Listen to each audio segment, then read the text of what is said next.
All right, welcome into the 5 Reasons YouTube channel. Before floor, an extension of 5 on the floor. Higher on the 5 Reasons Sports Network. I am the proxy for Mario Chalmers. You can find me at Ethan J. Skolnick on 5 Reasons Sports. We got Jonathan Ramlicon. You can find him at 3-Piece Combo. Greg Sylvander at Greg Sylvander. Alejandro Vegas, our producer. Alejandro VG32. Brady Hawk 305. And Ricky J. Mark at Ricky J. Mark. We are sponsored, as always, by our friends over at Biscayne Bay Brewing. It's New Year's Eve. Get yourself some Biscayne Bay Brew, the Marlins Lager, the Tropical Bay IPA, the Pastime Pilsner, all the other great beers of the Biscayne Bay Brewing Company. You can find them also at a new brew house right down the street from FTX Arena and at kiosks at the 100 and 300 level. They are the official beer of the Miami Marlins and of 5 Reasons Sports Network. Also, our friend Mark Brown. Happy New Year, Mark. MARC, brownpa.com. This is where you go for your estate planning. Anything along those lines he can help you with. He also has a title company right there in-house, his law firm.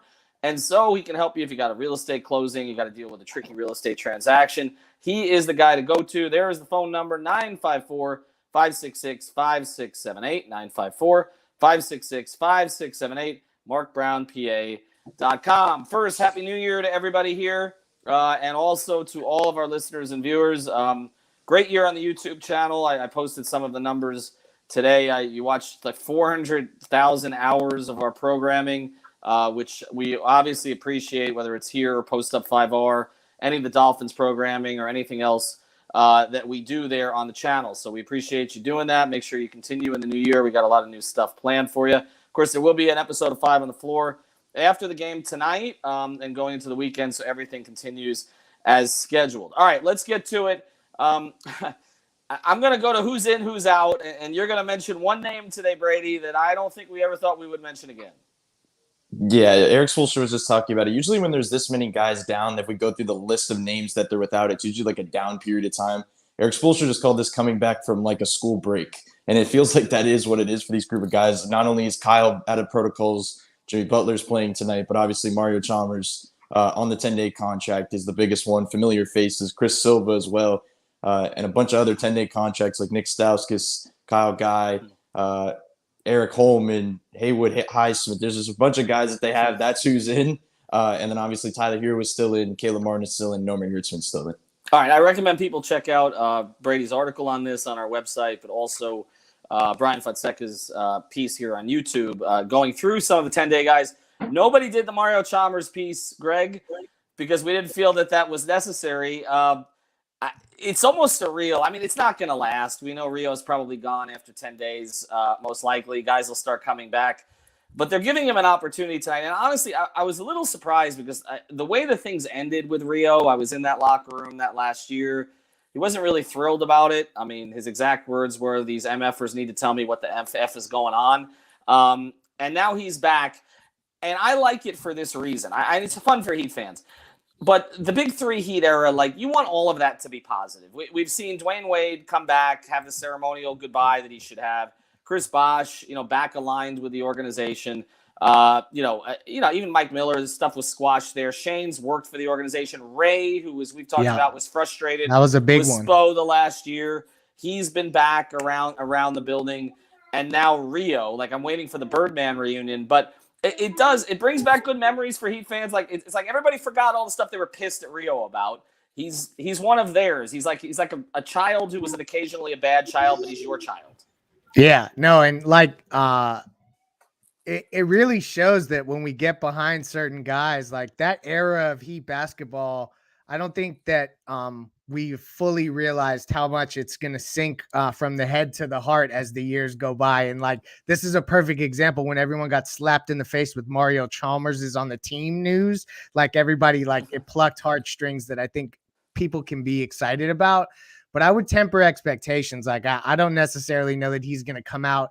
It's going to go one of two ways, I think. He's either going to plug in, make shots, and not make mistakes, and people are going to be really excited about having him around, or it could go really ugly. I know that his three-point shooting in the G League was bad, like 1 of 13, 1 of 15, something like that. So that's going to need to be corrected. But I think, like, Ethan, you always talk about them coming back to guys, and I guarantee that if Andy called Spo and said, like, for a week, can you trust Rio again? Like, I think Spoelstra would trust Rio again. Like, he trusted him in really high leverage moments. So, I mean, I guess I should have connected those dots quicker. I mean, that's the great point, because as much as Heat fans didn't trust Mario Chalmers, Erik Spoelstra always did. He was on the, except for the 2011 finals, where he played Mike Bibby, and I think came to regret it. Ricky, the significance of this in any way, other than obviously the basketball perspective, again, I don't know how many minutes he's going to play. He may not be here very long, but I mean, it's fun, right?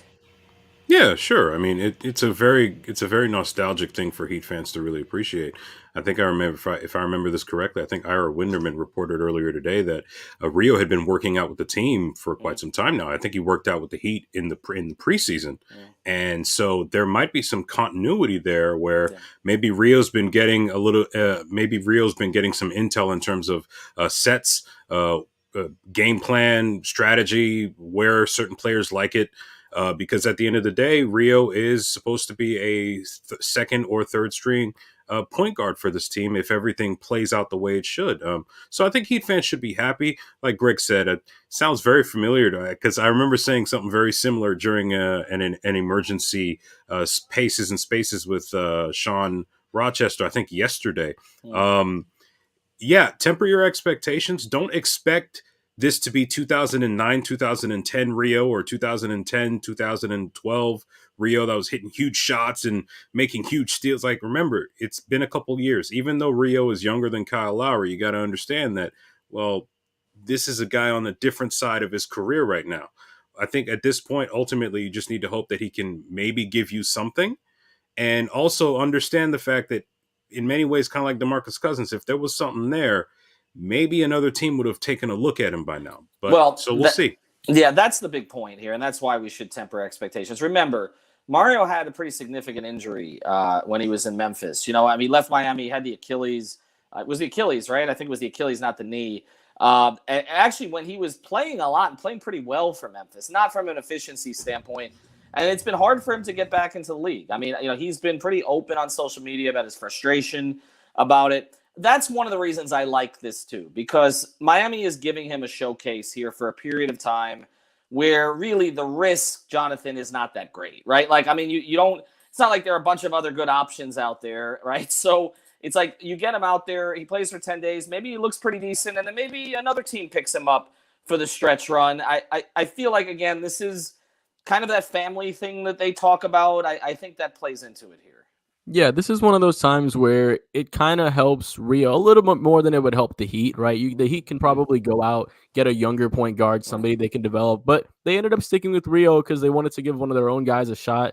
This is just a credit to the family thing that you said about this relationship, right? They're trying to make sure that every connection they have is a good one, and they're doing really a good job with it, reconnecting with, like you said, all the guys before. So it's a good opportunity for both guys. Like you said, if Rio ends up giving us a couple of good minutes, hey, maybe another team that needs a veteran point guard behind a young point guard to help mold somebody is there. That's now he's signed for another team, right?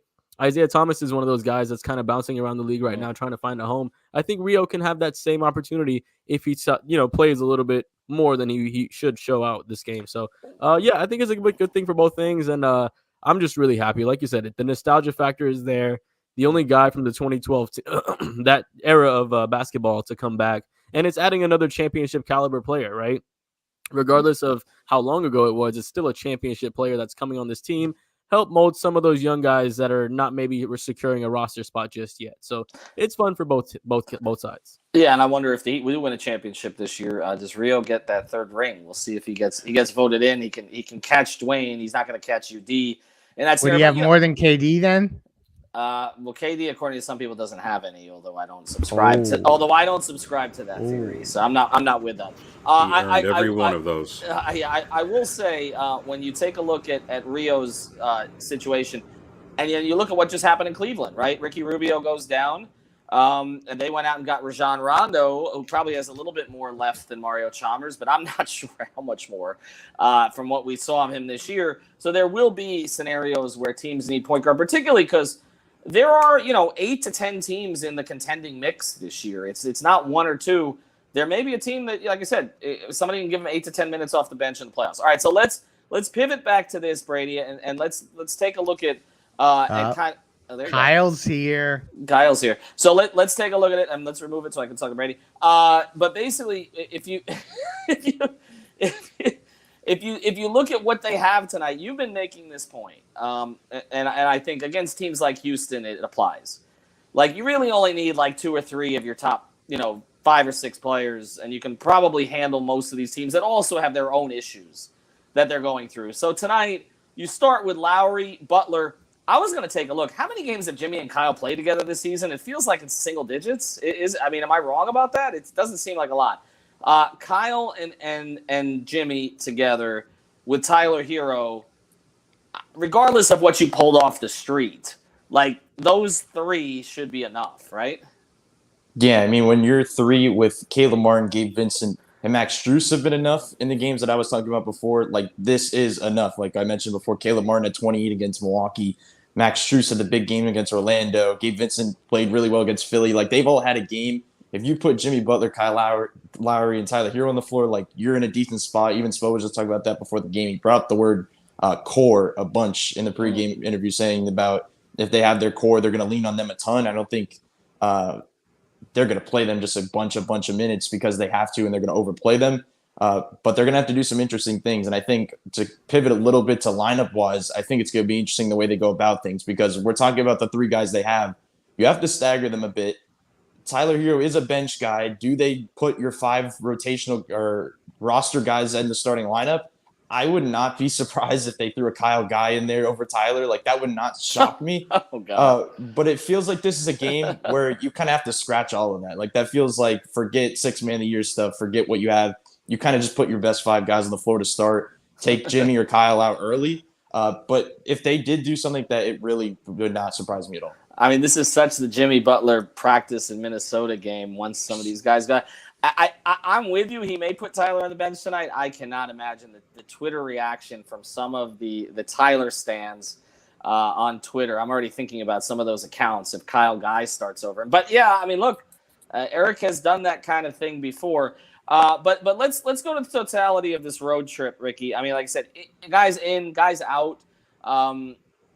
Jimmy, Jimmy wasn't going to play against San Antonio. I mean, at least that's what they declared halfway through the day. So you escaped a missed Jimmy game, basically, by not having enough players. So I guess as you look at the totality of this trip, what should reasonable expectations be when it does look like, I mean, some of these guys just went in the protocol yesterday. So even with the shrunk protocol that the NBA has implemented, we're probably not going to see them for the next couple of games. So I think from a reasonable expectation, anywhere from 500 to slightly under 500, given the lack of players and the unpredictability of this situation that a lot of us, not just NBA players, are dealing with right now. It wouldn't, however, shock me, and this reminds me of a Greg Sylvander tweet from, I think, earlier today, if not yesterday, about how basically this team was able to overachieve or overperform expectations made of them. I distinctly, for example, remember not expecting much out of this team once Bam and some of the other guys went down, and Miami went and had a couple Cinderella type games combined with solid victories.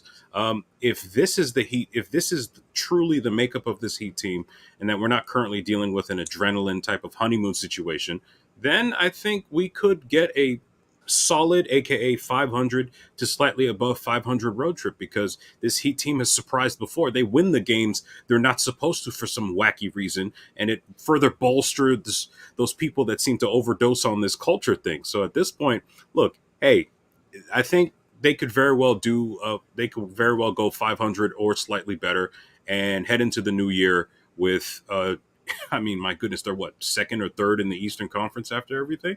I think I said it earlier tonight in another group chat or something, where December is going to impact April in a big way based on what we've seen already. And I think we're going to see that. Jonathan, as we look at this, the Jimmy-Kyle connection, which we've talked about so much in the offseason, I do have to look at the numbers because it feels like when Kyle got back, Jimmy went out, Kyle went out. Kyle hasn't missed as much time, but he's missed significant time. And Hero, that 3-man combination, how many minutes could they have possibly played together this season? But again, if you could just get through this road trip with those three, like no Bam, those three guys staying healthy, building chemistry, whether Hero's starting or not, I don't know. I feel like this is a plus 500 trip, most likely. And then you're pivoting into the home schedule after that when more of the reserve guys come back. Yeah, I've said this before. I like that kind of all of the bad things are happening all at once, right? We're getting all these road games out of the way, all these injuries out of the way. And once everybody starts coming back, we're going to have a really solid homestand. Also, what about the next couple of road games as well? There are two games that really worry me, the Suns and the Warriors game, right? Mhm. But outside of that, I mean, the Rockets are a beatable team. The Kings are a beatable team. The Trailblazers are good, but they're not as good as they are on paper. And then the Hawks are one of those teams that have a lot of the protocol issues too. We don't know if Trae Young's going to play, John Collins, all those things as well. So this is, like you said, a road trip that we can very easily, go 4-3 or 5-2, because like the Heat play way better than they're supposed to. And with a couple of guys they picked up, Kyle Guy, Nick Stauskas, those are kind of what they're trying to maybe do to imitate what they have with Duncan Robinson, Max Strus. Obviously, they're not going to do that, but they have some guys to plug in around Jimmy, around Kyle, around Hero. So I think they have enough. Like Brady said, they have enough, and we could have we could see a better than expected road trip coming up soon. Yeah, we have those T-shirts on the site too. We have enough. Check them out. We got the black ones up there. The red ones are going to go up in the next 24 hours. Thanks to Zip for providing that data point that 16 games this season that Kyle and Jimmy have played together. And again, if you toss in Bam, and Hero, it's just their core four has not played a whole lot together. All right, we're going to predictions, but we're not doing the game. We're not doing the game. Okay? I want Rio predictions. That's what everybody's here for tonight, right? So let's start. Brady, I'm not going to start with you because it's part of your youth. You were not subjected to the ups and downs of Mario Chalmers to quite the same degree, maybe that the rest of us were. Some of us have been scarred by it for life, but also there were championships that came out of it. Greg, what is the reasonable expect? Let's put. We're gonna come back to this later on this week. Okay, so give me Mario Chalmers minutes, points tonight. Let's go 21 minutes, 8 points, 2 rebounds, 2 assists, 2 steals, 2 turnovers. All right, 8 points there in 21 minutes. Jonathan. I'm going to go 16 minutes, 9 points, 4 assists, and a steal. And a steal. He's thrown in a steal. Well, look at that. Mario he would chase that one for sure. That's the one thing he always chased during his career. Ricky, what do you like? I think he gets about 5 points, 2 rebounds, but the rest of the things he does, you won't be able to see on a stat sheet in about 17 to 27 minutes. All right, Brady, and then I'll close. Yeah, I'd agree. I was going to say like around 6 points, and I think he's probably going to play around 18 minutes. But I do just want to say one other thing. I think there's going to be another 10-day guy that's going to pop here around this time. Like, there just feels like that's what's going to happen with this Heat team overall. I don't know if it's going to be a guy like Stauskas shooting really well. But I just want to see the two guys at the back end more than anything. I think Eric Holman, I think, Greg, you pointed this out before, that they could have been forced into that just because of the driving distance thing, that maybe that wasn't a guy they really would have wanted more than another guy. But there's something interesting there with him because it's like a 6'10" guy who can dribble and shoot. Like maybe he put something together here with an opportunity and something pops. The guy Highsmith is like a Heat guy because he plays bigger than he is. Like it feels like at least one guy's going to pop. And if it's not Mario Chalmers, it feels like it's going to be one of them. Yeah, I don't think it's going to be for this year. I think there could be a guy that is invited to training camp next year that comes out of this mix. Because as we know, the Heat always cycle back to guys. All right, I'm going with this tonight. I'm going to say 14 minutes for Rio. I'm going to say he gets off 6 threes. He makes 2 of them. And throw 2 at the line in there. I think we're getting 8 points tonight for Mario Chalmers. We'll see how it goes. But I think this is a reason to watch this thing tonight before New Year's. So if for no other reason, and I like it again because I feel like they took care of one of their own here in a certain way. But I like it because this organization has a feel for the moment. They are about that. And this made it a moment. They were posting Mario Chalmers highlights all day on Twitter. Like they made this seem important. A less blurry photo of the champagne, Ethan. That I had so many good photos and everything got wiped up. But I will say this and I will close with that. Okay. Rio asked me for that photo. So the reason I found it, because it was no longer on my phone, was because it was in my email. That's awesome. That I sent to Rio a couple years ago. So he has that one up, blurry as it may be, small as we may be. All right, thanks to Ricky. Thanks to Jonathan. Thanks. That's going to be our new slogan, blurry as we may be. Thanks to Greg, Brady, and, of course, to Alejandro. Happy New Year to everybody. Post up 5R after the game. I know, Jonathan, you'll be part of that crew that jumps on there afterwards. Everybody be safe on New Year's. I never mentioned the sponsor on the show. Booze Bandage. You should be ordering them now. You should have ordered them before tonight. Okay, use the code 5RSN for the next time. Have a good night. Oh, Pace and Space. Right. Sign Joel Anthony. Sign Joel Anthony. All right. Thank you, guys. I like Ethan said, Pace and Space is at halftime. As soon as the second quarter is over, go over to Twitter and check that out for a halftime show. And then right after the game, the post-up show here on the 5 Reasons YouTube channel. Have a new year, guys. A happy new year, guys. Thank you very much. But before we go, let's listen to what Erik Spoelstra had to say about tonight's matchup, including all the new players that are in the Miami Heat roster for tonight's game against the Houston Rockets. So let's go with Erik Spoelstra right now. The last 3 days, what have the last 3 days been like? Yeah, it's been pretty eventful. And I think there's a lot of teams that have been going through similar circumstances. These are still extraordinary times. But I think the right decisions were made for us to take a pause for that one game. We flew in there into San Antonio and all the way up until past our walkthrough. It was after lunch. We still had every intention to play that game. Well, our walkthrough was with 5 guys. I think that was the most responsible thing to do in all regards. We gathered ourselves yesterday and, waiting for more information. I think the league has done an outstanding job communicating with us, but also the new adjustments that came out this morning. I think have been really thoughtful. We still want to make sure that we're ensuring safety of all the players and family members and friends that are in our circle. But we also understand that, this landscape has been changing pretty consistently, for the last 2 years. And in the last month or so, you're just seeing more and more vaccinated, boosted players who are asymptomatic, who are sitting out an inordinate amount of time. And, I think this is a good solution, now it's a good step forward. And we just feel, you get on this rhythm in the NBA of playing every other day. And we got knocked out of that rhythm, for 48 hours. And today you just feel a genuine enthusiasm, from everybody in our locker room. One, we're getting guys back. So it's like people coming back from a school break. Everybody's just excited. It was great to see Kyle in there. Jimmy is ready to go. And then because of this news, we feel like we're going to get guys back much sooner on this road trip than we anticipated potentially a few days ago. So all in all, we're excited about having an opportunity to play tonight. And we have a lot more guys available than we did, going into San Antonio, which we thought we were going to play.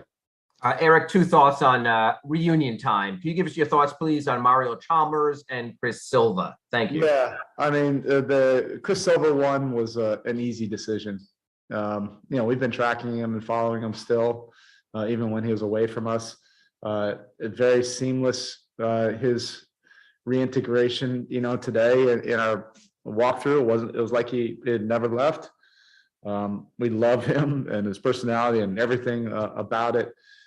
So that was an easy decision. And then things got so chaotic yesterday. I've been in touch with Rio, since this summer. He worked out with us a couple times in August and September. He's kept himself in good shape. He was able to play a couple of games in the G League. and he was in Miami. So again, that seemed like another easy decision. He was ready to go and got on a flight, pretty quickly. And even just having him around today, it's like going back in time. You just go right back into those old routines and everything. It was great to see him here, and we're glad that we were able to add the guys that we were able to add. Next, we have Anthony Chang, Miami Herald. Go ahead. Hey, Spo. Hope you're doing well through all this. You guys haven't been able to do much the past few days, but just with the 6 new guys you guys added, I know 2 of them obviously are familiar with this, with what you guys do, but how have you tried to work to acclimate some of those guys with such little time? Film sessions, some individual workouts yesterday. These guys are pros. So a lot of them have played in a couple different systems. We're going to keep it pretty simple tonight. Thankfully, we do have, our core still available, with Jimmy and Kyle and Tyler, Caleb, so we can build around that and then get those guys rest with, the new guys and not overcomplicate things and put too much on their plate. I think they'll be able to fit in, very well with our guys. Thank you. All right, that's it for Zoom. Michael, if there's any in the room, go ahead. Coach, when you got guys coming back without the benefit of a practice or a shoot around to sort of see, to gauge them and their readiness, how much of a challenge or a different sort of challenge is it for?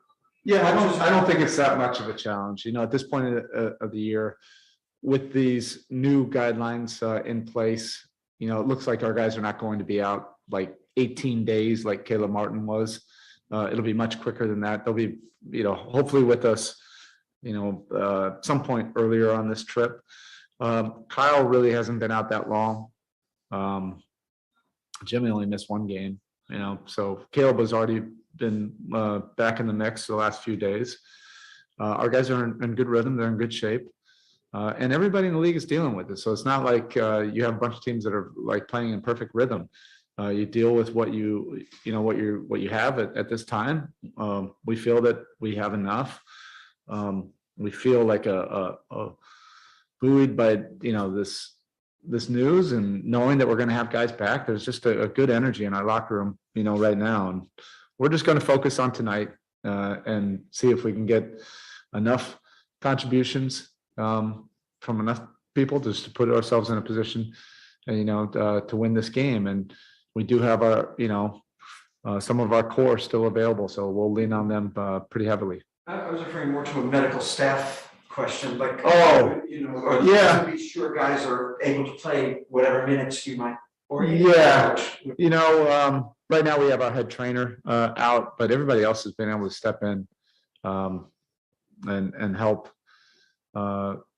considerably. And with the depth that we have, I'm not planning on playing our guys 47 minutes. They'll be fine. They're capable of the minutes they'll play tonight. Thank you. All right, thank you. All right, that was Erik Spoelstra today, right before the Miami Heat Houston Rockets game, the last game of the year, obviously, and our last broadcast, maybe depending on. No, we'll still have the post-up show right before New Year's Eve. So thank you very much to all of you that joined us for today's pregame show. Remember, we're going to be doing the halftime show on Twitter, Pace and Spaces, with Sean, Tony, and our friend Marco Romo over there on Twitter. And then come back here to the YouTube channel as soon as the game's over. We're going to be doing the post-up show. Thank you very much again this year for being with us. This is the last time I'm going to see you guys in 2021. So thank you very much. And we will see you guys later tonight here on the 5 Reasons YouTube channel. Remember, post up right after the last second of the Miami Heat Houston Rockets game. Have a good night. Enjoy the game. And we'll see you later and next year. Bye-bye.